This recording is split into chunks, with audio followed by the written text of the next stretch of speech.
Today we will be talking about how to correct a posteriorly rotated pelvis on the right, where we will be restoring anterior rotation. With this, the right SI joint has been found to be stuck according to a standing flexion test, and then in supine, the right ASIS is higher and the right leg is longer compared to the left side.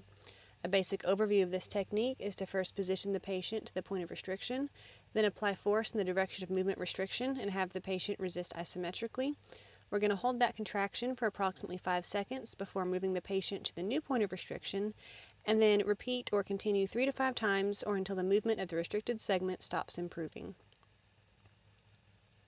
So our first step here is to have the patient lay on their back. We're going to palpate the right ASIS to feel for rotational movement, and then extend the right hip off the side of the treatment table until just before movement is felt at the ASIS.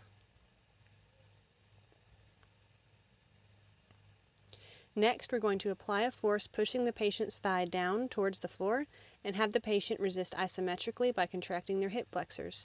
The other hand can be used to either monitor the right ASIS or can be placed on the right sacral base to help stabilize the pelvis. We're going to hold that contraction for approximately 5 seconds and then extend the hip to the new motion barrier restriction.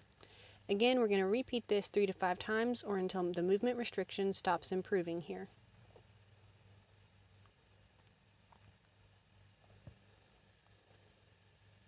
So as we can see here, the patient is on her back. She's angled slightly so that we can get her leg off the table fairly easily. We're going to palpate her ASIS, and it looks like starting off with, her leg is pretty high up.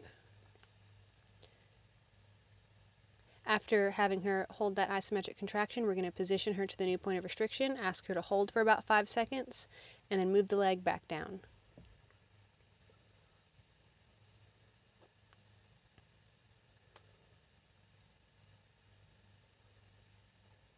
So an exercise to restore anterior rotation of the pelvis that the patients can do at home would be first to have the patient lay on their back with their left leg bent at the knee and right leg straight.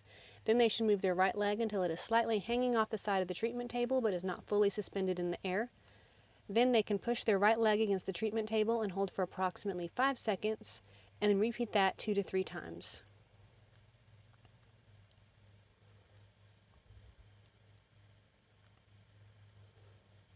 So here we can see the patient performing this exercise where they're on their back.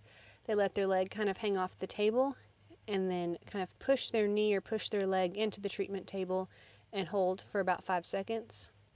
And you can either have your patients just go down and hold, or you can also train them how to move their leg a little bit lower down each time to extend their hip and really work on engaging that movement restriction barrier. And then here's another view just to get a better idea of how the leg is moving.